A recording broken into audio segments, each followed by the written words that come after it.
Hi guys, it's Claire's and welcome to another video tutorial with me. In today's video, we are going to be continuing on our January trend of loose and easy watercolor. So if you're a beginner and you're new to watercolor, these videos are definitely for you. Be sure to check out the previous video from last week where we tackled these guys right here. These loose and pretty leaves with a little touch of metallic in them. So today we're kind of continuing on in a similar fashion and we're going to add some florals to the leaves. So for my supplies, really quickly, I am using my set of 36 White Nights St. Petersburg watercolors. For my paper, drum roll please, I have now moved from Canson and we are now using Legion's Stonehenge Aqua Cold Press, and this is the 300 GSM 140 pound. I'm super excited to try this with you guys. This is also going to be like a little bit of a reveal on how watercolor painting kind of looks on this. So if you're looking for a review on this paper and considering buying it, this is also the video for you to watch.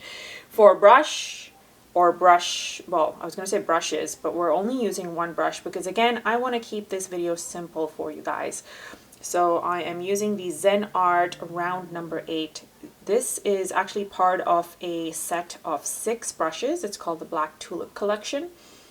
And it's a great solution for anyone who's just starting out in watercolor and wants a good enough variety of brushes, I guess, to add to their roster as they are exploring different things that you can do in watercolor. So that's why, again, I am using this for this January basics, back to basics beginner video.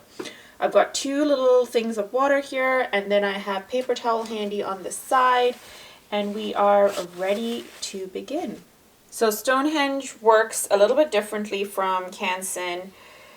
Instead of flipping upward vertically, it flips horizontally, and then they have this little sheet here telling you exactly how to tear the sheet or the paper away from the block, because this is all glued together. It comes as a glued block of paper, which is kind of nice, I guess. But again, if you prefer just painting on the one sheet, you can always tear it away first and then glue it onto your board or what have you so that it stays put, and then start painting. Alright, so we're just going to start right away and can't wait to try this. So for colors, I'm going to be using, well, in the previous video for this we used a combination of raw sienna, sorry, not raw sienna, Mars brown and yellowish green. So that's what we're going to be using for the green. For the actual florals themselves, I think it would be nice to either go with a nice little pop of color. So let's start off with, I typically gravitate towards pinks and oranges, so let's start off with doing more of a, either like a cerulean cobalt kind of style, so going kind of popping, but more in the green, cool spectrum of colors. Alright, so let's start. So using the number 8, I'm going to go ahead and just activate some color on here. So I'm going to start with the cerulean. Let's just see how that works. It is typically lighter than some of the other colors, in my opinion. And I'm just going to get it on my palette here. So we're getting some color mixed up here, and what we're going to do is try and get some really nice light strokes using this, and then immediately we're going to dip the same brush into our color cake here, get a darker hue and go over it. So first we're kind of wetting the area, and then we're going in and getting darker hue and going over that. Alright, and so here we go. So again, this video is strictly for technique. We're not going to be composing, doing a composition, not composing music. We're not going to be doing a composition, so this is, again, strictly for technique. Alright, so we are ready to begin here. So the first stroke we're going to do is we're holding our brush at an angle and we're just going to press down and drag downward and see how it leaves me that little rough kind of drag off on the sheet. I like that. So now we're dipping the tip of the brush in water and we're going to do the other side, leaving some white space in between. And you can just add a tiny little stroke on the side here. Again, we're dipping the tip of our brush in water. This time we're going to do the next stroke. I'm going sideways this way and I'm trailing off as I go. Same technique here, and you see it's giving us a beautiful blend of color. You can go towards the insides here and just kind of drag some of the color down, or even just take some more color on the tip of your brush and just kind of add a stroke here and there. And this paper is stunning when it comes to actually having this blend in nicely. So I am loving how this is turning out so far. I've not even dampened the sheet yet completely. It's literally just using the color on the brush here. So again, getting some more color, I'm going to add another stroke coming from down up. The key to this is making sure you have enough white space in between. So you can even do petals coming from the inside outward. And that would be more of the same technique that we're using for leaves. So now I promised you we're going to go ahead and get some of the color from the palette and then kind of go in directly to paint the flowers. So that's what we're going to do right now. Let me just zoom in really quickly so you can see better. Alright, so we're zoomed in and I am going to get some color directly from my palette here. And dipping just the tip of it in water, I'm going to go ahead and add a couple of strokes over these petals that we've already kind of added in. And you can see because it's retained the dampness, it's giving me some really pretty blends on the inside here.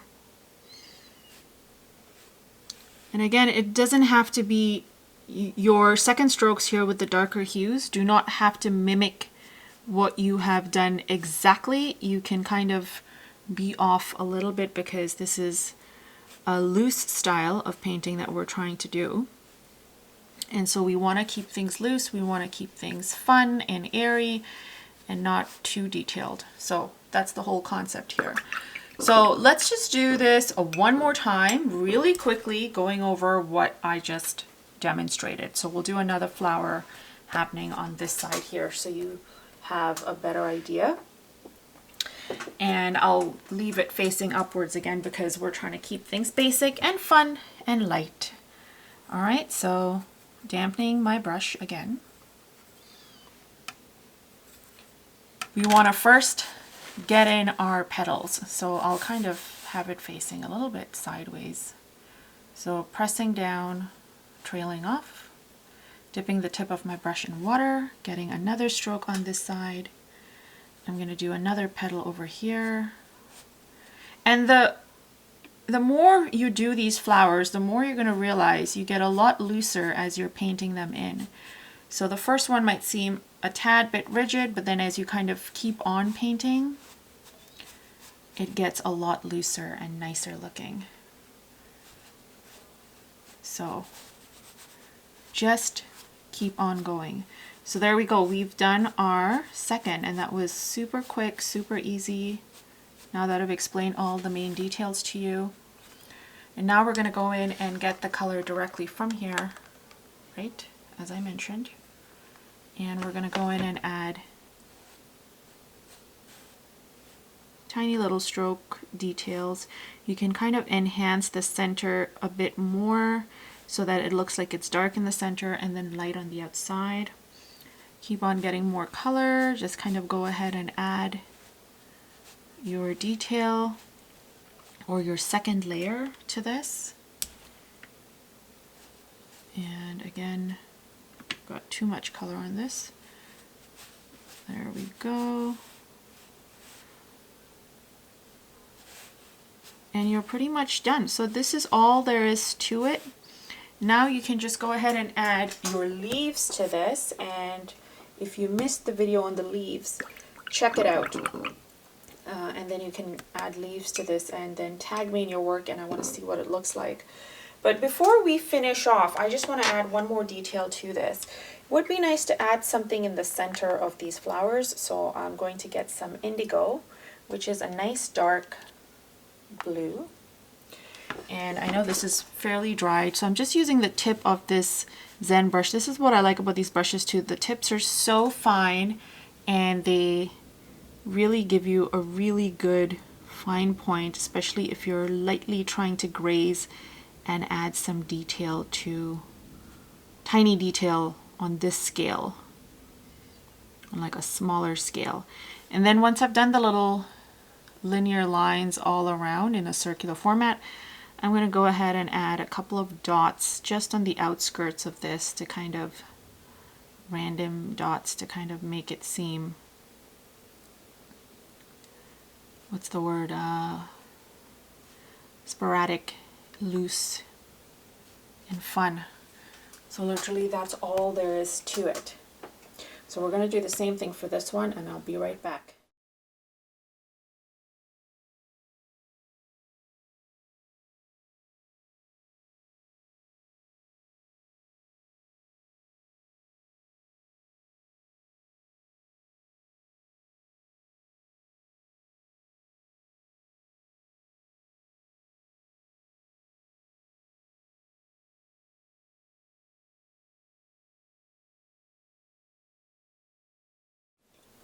So I actually went ahead and added a couple more flowers over here, and I used a combination of the cobalt blue and bright blue just to get that nice pop of blue. So you can actually try these as well now that you have the technique.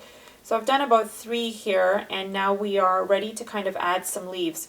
So again, if you've not checked out the leaf video, you should check the leaf video out, because here's where I'm going to make this a time lapse now, and you get to watch how this kind of unfolds and becomes a nice little array of florals happening here that you can, that I'm hoping is going to inspire you to kind of take a sheet, sit down, do the technique I've shown you, and then add the leaves to it and bunch it all together. All right, so let's see that come to life.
All right, we're back from that. So I went ahead, added the leaves in the exact same style that we did last week, and now even added some stems over there. We're going to polish this off, or finish this off, by adding a couple of, you guessed it, splatters on here. So I've taken some of the indigo on my brush here, and I am going to use another brush to tap on it and then get some splatter on here. So here's what that looks like. So I'm just going to aim some in this direction here, and then some over here. Anywhere that you see extra white space would be a good idea, or maybe even the direction that the flower is facing. It's kind of hard to control the splatter because sometimes it kind of has a mind of its own based on how much water you have on your brush, also the direction you're facing the brush in. So it should actually be this way if you're trying to get it in that direction. Okay, so I've got some here, got some at the top. I don't want to add it everywhere per se, but I think I'm going to add one a little bit at the top here, dipping the brush in water to get a nice variety of different splatter sizes. And I'll just add one here too, just to get that nice bigger variety. And then just down here at the bottom, kind of trailing off in the white section, so it gives it that nice aesthetic. And that's it. So this is what the end result looks like. Let me know in the comments, guys, what you thought. This was supposed to be a very basic video on how to do a loose flower, and also testing out the Stonehenge Aqua cold press, which I am very impressed with. It's definitely several steps ahead and above from Canson XL. So this is what the end result looks like. Send me your work and tag me on Instagram and Facebook. I want to see what you guys come up with. If you enjoyed this simple video tutorial, please hit the like button and consider subscribing to my channel, because I do a lot of other videos of a very similar nature. And because it's Jan, we're kind of starting from scratch and kind of getting down to basics. If you want to learn more in-depth on more detail and in-depth study of the loose watercolor style for florals, please do consider my monthly classes. I am starting from Jan. We're going to have one class a month, and we're going to be focusing on this style and just loosening up and getting some really romantic florals happening for us. So I'll list that in the description below, so check it out for sure. Thanks guys for watching, and we'll chat soon. Bye!